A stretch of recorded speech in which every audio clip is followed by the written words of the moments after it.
Hello बच्चों, नमस्कार। तो बच्चों, आज हम सभी लोग एक नए चैप्टर के विषय में चर्चा करेंगे, अध्ययन करेंगे और जानेंगे कि वास्तव में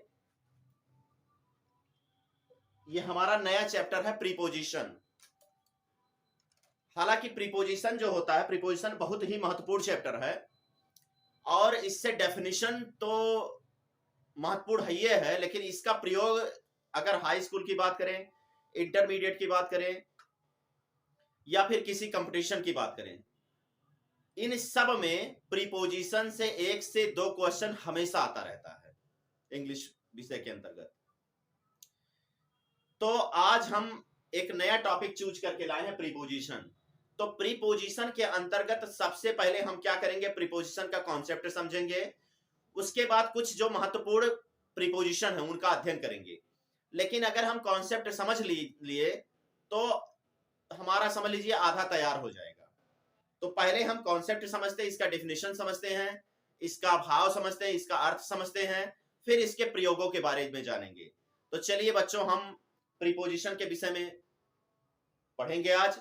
और कॉपी और पेन लेकर के बैठ जाइए। जो मैं बताता रहता हूं वो आप नोट करते रहिए, जो बोर्ड पर लिखा गया है वो भी नोट करते रहिए और अच्छे से पढ़िए। तो प्रीपोजिशन क्या होता है, सबसे पहले हम ये देखते हैं। तो प्रीपोजिशन 2 शब्दों से मिलकर बना है, प्री धन पोजीशन। किससे बना है? प्री धन पोजीशन।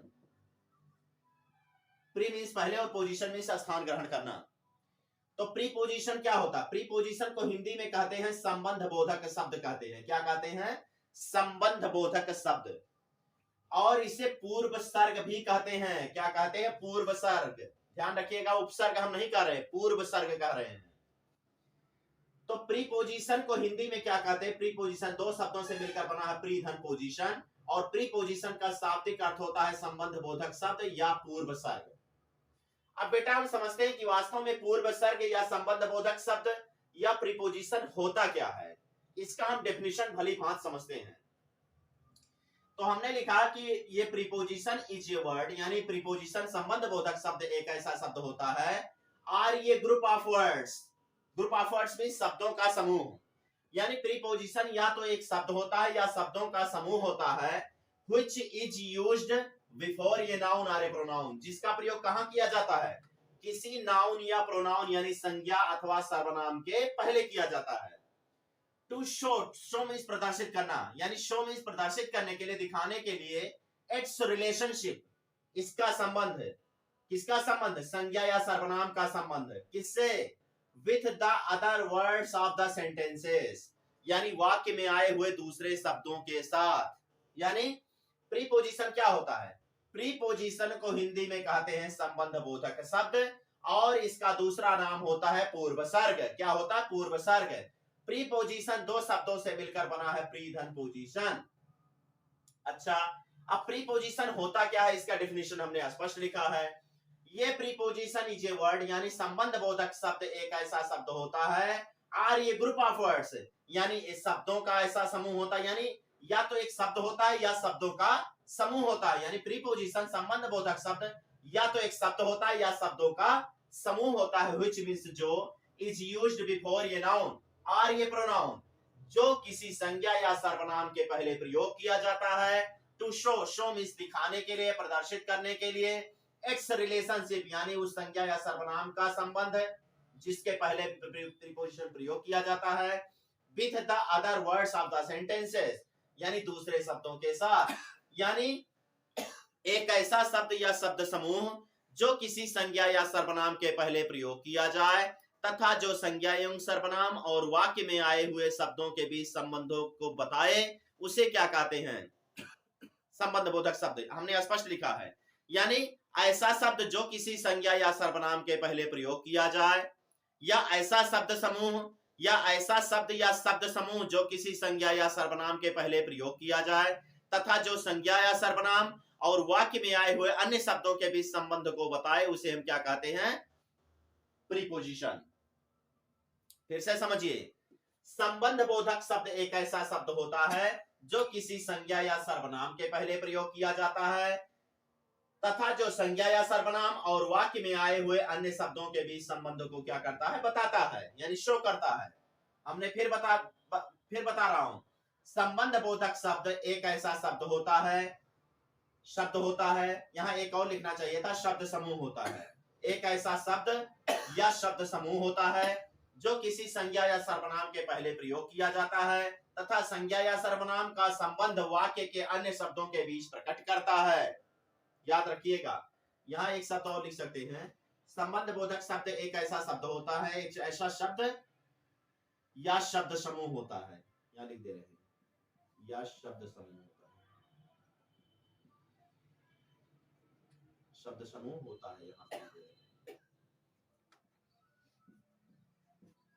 यानी संबंध बोधक शब्द एक ऐसा शब्द या शब्द समूह होता है जो किसी संज्ञा या सर्वनाम के पहले प्रयोग किया जाता है तथा संज्ञा या सर्वनाम का संबंध वाक्य के अन्य शब्दों के बीच प्रकट करता है। सीधा परिभाषा समझिए, ऐसा शब्द या शब्द समूह जो किसी संज्ञा के पहले या सर्वनाम के पहले प्रयोग किया जाए तथा जो संज्ञा या सर्वनाम और वाक्य में आए हुए अन्य शब्दों के बीच संबंध बताए, उन्हीं को हम क्या कहते हैं, उसी को हम कहते हैं क्या, प्रीपोजिशन या संबंध बोधक शब्द या पूर्व सर्ग कहते हैं। यहां तक समझ में आया? अब जैसे एग्जांपल के माध्यम से हम समझते हैं, देखिए यहां ऑन का प्रयोग किया गया है, यहां इन का प्रयोग किया गया है, यहां अंडर का प्रयोग किया गया है, यहां इनटू का प्रयोग किया गया है, यहां भी इनटू का प्रयोग किया गया है, यहां इन का प्रयोग किया गया है, और यहां किसका, बाई का प्रयोग किया गया है, यहां पर विथ का प्रयोग किया गया है, यहां भी विथ का प्रयोग किया गया है, यहां पर एट का प्रयोग किया गया है, और यहां पर ऑफ का प्रयोग किया गया है। लेकिन आप देखिए कि जितने भी ये शब्द आए हुए हैं प्रीपोजिशन, वो संज्ञा या सर्वनाम के पहले आए हुए हैं। पहला देखिए, द टेबल नाउन है, और इसके पहले देखिए आया है। क्लास क्या है, नाउन है, इसके पहले आया। टेबल क्या है, नाउन है, इसके पहले अंडर आया। क्लासरूम क्या है, नाउन है, इसके पहले आया है। पॉन्ड, पॉन्ड मीन्स होता है तालाब, तालाब भी नाउन है, आप देखिए इसके पहले इनटू का प्रयोग किया गया है। कार क्या है, नाउन है, इसके पहले प्रयोग किया गया है। बाइक क्या है, नाउन है, इसके पहले प्रयोग किया गया है। ये स्टोन क्या है, नाउन है, इसके पहले प्रयोग किया गया है। पेंसिल क्या है, नाउन है, इसके पहले प्रयोग किया गया है, विथ का प्रयोग पेंसिल, ए पेंसिल के पहले। फिर देखिए यहां पर देखते हैं, टेलिंग लाइज, लाइज मीन्स होता है, टेलिंग लाइज मीन्स होता है, टेलिंग मीन्स बोलना, लाइज मीन्स झूठ। अब यहाँ देखिए, यहाँ भी प्रयोग किया गया है, एट का प्रयोग किया गया है। डिजीज देखिए, रेयर डिजीज आया है, तो देखिए डिजीज क्या है, नाउन है, यहाँ इसके पहले किसका प्रयोग किया गया है, ऑफ का प्रयोग किया गया है।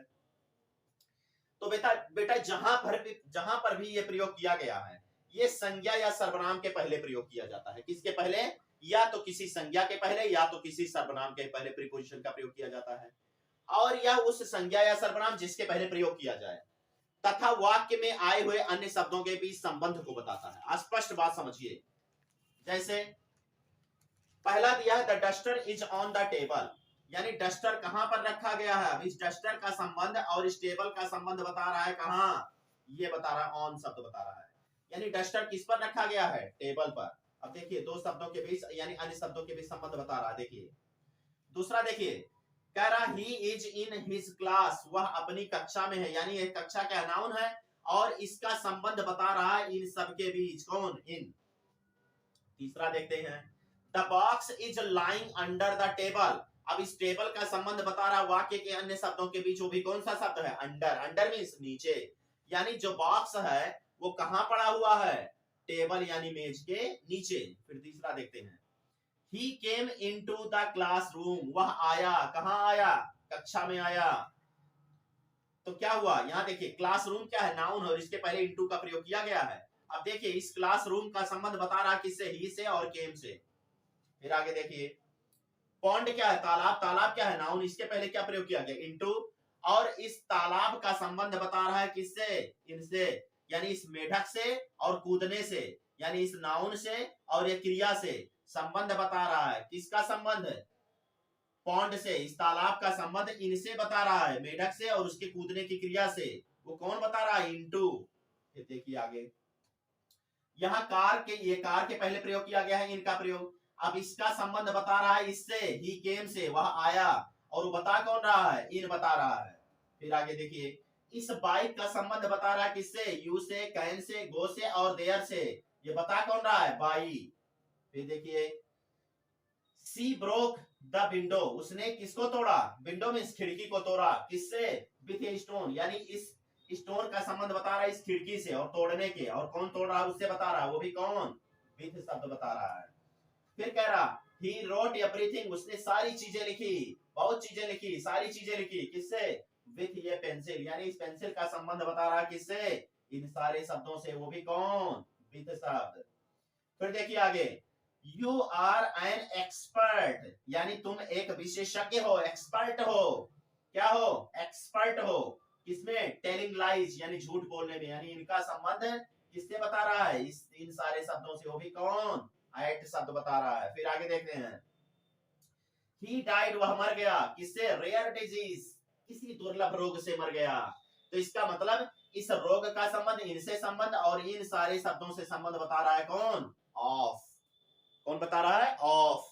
तो बेटा फिर से एक बार हम समझ लेते हैं, प्रीपोजिशन क्या होता है? प्रीपोजिशन दो शब्दों से मिलकर बना है, प्री धन पोजिशन, यानी संबंध बोधक शब्द। इसे कहते हैं पूर्व सर्ग भी कहते हैं। क्या कहते हैं? पूर्व सर्ग। याद रखिएगा, पूर्व सर्ग, ना कि हम उपसर्ग कह रहे हैं। उपसर्ग का मतलब होता है प्रीफिक्स। क्या होता है? प्रीफिक्स। तो हम प्रीफिक्स नहीं कह रहे हैं, पूर्व सर्ग कह रहे हैं। उपसर्ग को इंग्लिश में प्रीफिक्स कहते हैं, और इसे पूर्व सर्ग को क्या कहते हैं? प्रीपोजिशन कहते हैं। क्या कहते हैं? प्रीपोजिशन। तो देखिए, प्रीपोजिशन क्या होता है? प्रीपोजिशन दो शब्दों से मिलकर बना हुआ है, प्री धन पोजिशन, और इसे हिंदी में कहते हैं संबंध बोधक शब्द या पूर्व सर्ग कहते हैं। इसकी परिभाषा में लिखा है कि ये preposition is a word or a group of words which is used before a noun or a pronoun to show its relationship with the other words of the sentences. यानी प्रीपोजिशन एक शब्द अथवा शब्द समूह होता है जो किसी संज्ञा या सर्वनाम के पहले प्रयोग किया जाता है, तथा जो संज्ञा या सर्वनाम और वाक्य में आए हुए अन्य शब्दों के बीच क्या बताता है? संबंध बताता है। इसलिए इसे संबंध बोधक शब्द या पूर्व सर्ग कहते हैं। यहां हमने हिंदी में भी लिखा है कि संबंध बोधक शब्द एक ऐसा शब्द होता है या शब्द समूह होता है जो किसी संज्ञा या सर्वनाम के पहले प्रयोग किया जाता है, तथा संज्ञा या सर्वनाम, संज्ञा ऑब्लिक सर्वनाम हमने लिखा, ऑब्लिक मींस अथवा या ऑब्लिक सर्वनाम का संबंध वाक्य के अन्य शब्दों के बीच प्रकट करता है। यानी संबंध बोधक शब्द या शब्द एक ऐसा शब्द या शब्द समूह होता है जो किसी संज्ञा या सर्वनाम के पहले प्रयोग किया जाता है, तथा संज्ञा या सर्वनाम का संबंध वाक्य के अन्य शब्दों के बीच प्रकट करता है।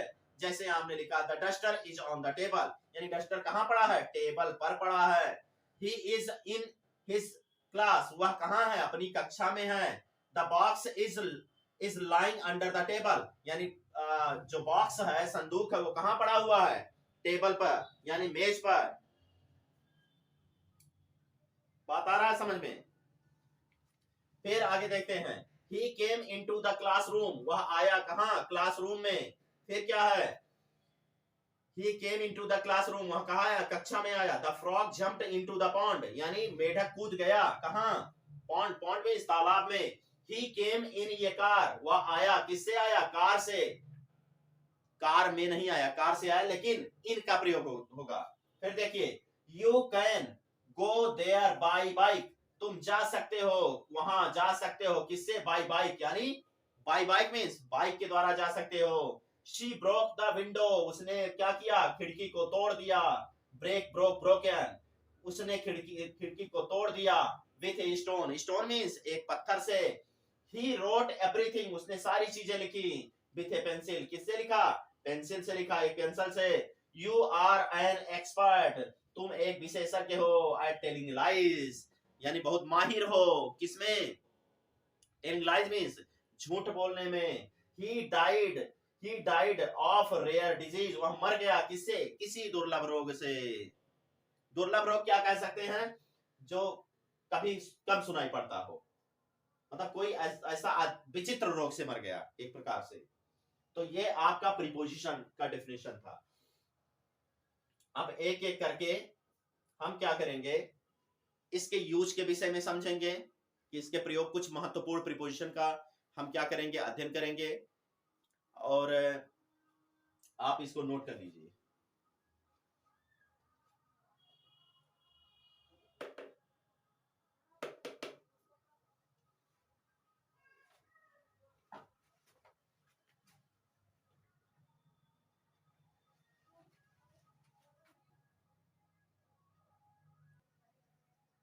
हाँ तो बच्चों आगे हम देखते हैं, हमने पढ़ा प्रीपोजिशन का डेफिनेशन पढ़ा कि वास्तव में प्रीपोजिशन होता क्या है, पूरा कॉन्सेप्ट हमने क्लियर किया। अब आगे देखते हैं कुछ महत्वपूर्ण प्रीपोजिशन के प्रयोग, जो कुछ महत्वपूर्ण आपके एग्जाम की दृष्टिकोण से, आपके एग्जाम पॉइंट ऑफ व्यू से जो बहुत ही महत्वपूर्ण है, ये आने वाले हैं, तो उनका हम चर्चा करेंगे और देखेंगे कि वास्तव में इनका प्रयोग कैसे होता है। तो सबसे पहला प्रयोग हमने जाना है, ऑन तथा अपान का प्रयोग कहां कहां होता है। ऑन का प्रयोग तथा अपान का प्रयोग कहां कहां किया जाता है। तो ऑन का प्रयोग हो या अपान का प्रयोग हो, इन दोनों का प्रयोग पर या ऊपर के अर्थ में करते हैं। किसमें करते हैं? पर या ऊपर के अर्थ में। तो फिर कहेंगे कि सर जी तो अंतर क्या है दोनों में? तो अंतर यह है कि जहां पर कोई वस्तु दूसरी वस्तु के ऊपर तो हो, लेकिन क्या हो? स्थिर अवस्था में हो। यानी स्थिर अवस्था में जब पाई जाए वस्तु की, स्थिर अवस्था में पाई जाए वस्तु की स्थिरता पाई जाए, तो वहां पर हम करते हैं ऑन का प्रयोग। लेकिन यदि वस्तु गतिमान अवस्था में हो, क्या हो? गतिमान अवस्था में हो, तो वहां पर किसका प्रयोग करते हैं? अपान का प्रयोग करते हैं। ध्यान रखिए, ऑन तथा अपान दोनों का प्रयोग पर या ऊपर के अर्थ में करते हैं। अब अंतर यह है कि ऑन का प्रयोग स्थिर अवस्था में तथा अपान का प्रयोग गतिमान अवस्था में करते हैं। जैसे हमने यहां कहा कि duster is on the table, यानी डस्टर क्या है? पड़ा है। कहां पड़ा है? डस्टर पड़ा है कहां? मेज के ऊपर। इसका मतलब स्थिर अवस्था में, डस्टर कहीं भाग थोड़ी रहा है, गतिमान अवस्था में थोड़ी है। तो इसका मतलब डस्टर किस अवस्था में? स्थिर अवस्था में है। और ये कहां पड़ा हुआ है? मेज के ऊपर। तो यहाँ देखिए स्थिर अवस्था का वर्णन किया गया है, तो इसलिए यहाँ किसका प्रयोग किया गया है? ऑन का। लेकिन दूसरी तरीके से हम देखें कि the duster fail upon the table. Fail means गिर जाना। इसका मतलब कि डस्टर जो है गतिमान अवस्था में हो, जब गत करेगा तभी तो गिरेगा। इसका मतलब यहाँ अपान का प्रयोग किया गया है। तो ये जो अपान का प्रयोग किया गया है, ये टेबल और इस डस्टर के बीच और इनके बीच संबंध बता रहा है। अंतर यह है कि यहाँ आन का प्रयोग हो चाहे अपान का प्रयोग, दोनों का प्रयोग पर या ऊपर के अर्थ में किया गया है। लेकिन आन का प्रयोग ये बता रहा है कि जो डस्टर है वो पड़ा हुआ है किस पर? मेज पर। किस अवस्था में? स्थिर अवस्था में। लेकिन दूसरा बता रहा है कि जो डस्टर है वो गिर गया। कहां से गिरा? मेज पर से। फेल अपॉन द टेबल, यानी मेज पर से गिर गया। इसका मतलब कि जहां पर स्थिर अवस्था का वर्णन होगा वहां पर या ऊपर के अर्थ में आन का प्रयोग, और जहां पर गतिमान अवस्था का वर्णन होगा वहां पर या ऊपर के अर्थ में किसका प्रयोग करेंगे? अपान का प्रयोग। दूसरा देखते हैं, इन तथा इनटू का प्रयोग। इन दोनों का प्रयोग में के अर्थ में करते हैं। किसके अर्थ में करते हैं? में के अर्थ में। तो फिर कहेंगे कि सर जी इसमें क्या अंतर होगा? तो अंतर यह है कि इन का प्रयोग स्थिर अवस्था में करते हैं और इनटू का प्रयोग गतिमान अवस्था में करते हैं। किस में करते हैं? गतिमान अवस्था में। जैसे ये देख लीजिए, जैसे मैंने ऊपर बताया था कि ऑन तथा अपान का प्रयोग पर या ऊपर के अर्थ में करते हैं, ऑन का प्रयोग स्थिर अवस्था में तथा अपान का प्रयोग गतिमान अवस्था में करते हैं। ठीक उसी प्रकार से इन तथा इनटू दोनों का प्रयोग में के अर्थ में करते हैं। अंतर यह है कि इनका प्रयोग स्थिर अवस्था में तथा इनटू का प्रयोग गतिमान अवस्था में करते हैं। जैसे ही देख लीजिए, Sita is in her class, यानी सीता कहां है? अपनी कक्षा में। अब सीता कहीं भाग थोड़ी रही है। इसका मतलब यहाँ किसका वर्णन किया गया है? स्थिर अवस्था का वर्णन है, और ये प्रदर्शित कर रहा है कि सीता अपनी कक्षा में है। दूसरा, the frog jumped into the pond. Frog means होता है मेढक, जंप्ड मींस कूद गया, पास्ट इंडिफिटेंस है। इनटू मींस में, अंदर कूद गया। कहां? पॉन्ड मींस तालाब में। इसका मतलब जब तक मेढक गति नहीं करेगा, छलांग नहीं लगाएगा, तब तक कहां से आगे बढ़ेगा? तो इसका मतलब कि जो मेढक है वो गति किया, यानी कूदने का कार्य किया, और कहां कूदा? पॉन्ड में, तालाब में। तो यहाँ जो इनटू का प्रयोग है ये दर्शा रहा है किसको? गतिमान अवस्था को। किसको? गतिमान अवस्था को दर्शा रहा है। तीसरा देखते हैं, दिया है इन तथा ऐट का प्रयोग। ये बड़ा विचित्र प्रयोग है। अगर इसके, वैसे मैं बता दूं, कोई भी एग्जाम आए, चाहे एसएससी आए, चाहे रेलवे आए, चाहे टेट आए, चाहे सुपर टेट का एग्जाम हो, चाहे हाई स्कूल का एग्जाम हो, चाहे इंटरमीडिएट का एग्जाम हो, सिंटैक्स के अंतर्गत प्रीपोजिशन का बड़ा व्यापक प्रयोग आता है। आप कोई भी एग्जाम देने चले जाइए, प्रीपोजिशन के प्रयोग से छुटकारा मिलने वाला नहीं है। अब अंतर यह है कि प्रीपोजिशन को कितनों पढ़ डालो कम ही रहता है। इसका मतलब जितने पढ़े उतने अच्छा है, क्योंकि कितनों हम पढ़ डालें, इसके इतने प्रयोग हैं, विभिन्न प्रयोग हैं, विविध प्रयोग हैं कि जब तक हम बढ़िया से बाकायदे से पढ़ेंगे नहीं और ज्यादातर प्रैक्टिस नहीं करेंगे तब तक हमारी समझ में आएगा नहीं। हम तो यहाँ कुछ महत्वपूर्ण प्रीपोजिशन के बारे में बता रहे हैं, आपके हाई स्कूल और इंटर लेवल का है जो आने ही वाला है। अगर यहाँ ये आप समझ लिए तो जान लीजिए आपका पूरा 1 से 2 नंबर क्लियर हो जाएगा बड़े आसानी से, क्योंकि जो आपका ऑब्जेक्टिव क्वेश्चन आता है इंग्लिश के अंतर्गत उसमें 100% प्रीपोजिशन का प्रयोग आता है। कुछ तो पार्ट्स ऑफ स्पीच से पूछ लेता है, जैसे नाउन है कि एडजेक्टिव है कि प्रोनाउन है, क्या है ये पूछता है। अभी हमने बताया नहीं, हम बताएंगे नेक्स्ट क्लास में। पहले जो महत्वपूर्ण चैप्टर है जो थोड़ा सा कठिन लगता है वो हम बताते हुए चल रहे। जैसे मैंने सबसे पहले शुरू किया था नरेशन, नरेशन के बाद वॉइस हमने शुरू किया। पहले हमने सिलेबस बताया था, सिलेबस के बाद हमने नरेशन शुरू किया, नरेशन के बाद हमने वॉइस शुरू किया, वॉइस के बाद हमने टेंस पढ़ाया, टेंस के बाद नरेशन के बाद हमने वॉइस पढ़ाया, वॉइस के बाद टेंस पढ़ाया, अब टेंस के बाद आज हम प्रीपोजिशन पढ़ा रहे हैं। तो प्रीपोजिशन का पहले हमने डिफिनीशन बताया है, उसके बाद हमने कुछ महत्वपूर्ण प्रीपोजिशन का प्रयोग बताया, तो बता रहे हैं। तो देखिए अब इन तथा इनटू दोनों का प्रयोग, ये क्या दिखाता है भैया, अभी हम यहाँ इन पढ़ चुके हैं, फिर यहाँ इन और इनटू आया है। तो इन और इनटू जो होता है वो स्थान प्रदर्शक होता है। अब अंतर क्या है, ये निवास का वर्णन करता है। जैसे कोई व्यक्ति कहीं रह रहा है तो उसका वर्णन करता है। तो अंतर क्या है, देखिए इन तथा इन तथा इनटू तो हमने पढ़ लिया, इन और ऐड का प्रयोग अब पढ़ेंगे। क्या पढ़ेंगे, इन और ऐड का प्रयोग पढ़ेंगे। इन और ऐड ये दोनों स्थान प्रदर्शक हैं, जैसा कि अभी मैंने बताया, इन और इनटू को हमने बीच में ला दिया था। ये इन तथा ऐड का प्रयोग अब हम समझेंगे। तो इन और ऐड का प्रयोग क्या होता है, याद रखिएगा, ऐसा स्थान जहां की आबादी 1 करोड़ या 1 करोड़ से अधिक हो, वहां पर इन का प्रयोग करते हैं। जैसे मान लीजिए कहीं का दिए कि मैं फला स्थान रहता हूं, तो स्थान प्रदर्शित यानी निवास स्थान को प्रदर्शित करता है इन और ऐड। तो अंतर क्या है, ऐसा स्थान जहां की आबादी या तो 1 करोड़ हो या तो 1 करोड़ से ऊपर हो, वहां पर इन का प्रयोग करते हैं। ये बहुत अगर समझने में थोड़ी सी समस्या होती है, क्योंकि आप जैसे स्पीकिंग में बोल देते हैं इनका प्रयोग हरदम बोल देते हैं, लेकिन रियलिटी ये है, ग्रामर का रूल ये कहता है कि इनका प्रयोग ऐसा स्थान जहां की आबादी या तो 1 करोड़ हो या तो 1 करोड़ से ऊपर हो, वहां पर किसका प्रयोग करते हैं, स्थान प्रदर्शक शब्द के रूप में किसका प्रयोग करते हैं, इनका। लेकिन ऐसा स्थान जहां की आबादी 1 करोड़ से कम हो, किससे कम हो, 1 करोड़ से कम हो, 1 करोड़ से कम हो, वहां पर याद रखिए किसका प्रयोग करते, ऐड का। फिर से समझ लीजिए, ऐसा स्थान जहां की आबादी यानी जहां की जनसंख्या 1 करोड़ हो या फिर 1 करोड़ से प्लस हो यानी ज्यादा हो, वहां पर इन का प्रयोग करते हैं स्थान बताने के लिए कि मैं फला स्थान रहता हूं। और ऐसा स्थान जहां की आबादी 1 करोड़ से कम हो, वहां पर किसका प्रयोग करते हैं, ऐड का प्रयोग करते हैं।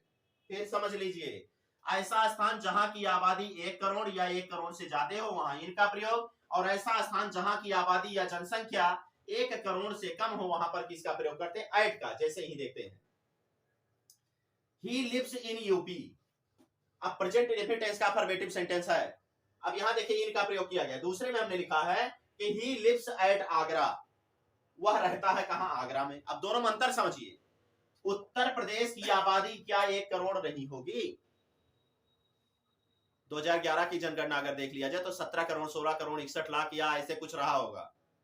अब तो जनसंख्या और बढ़ चुकी होगी, 2011 आज में अंतर नहीं है।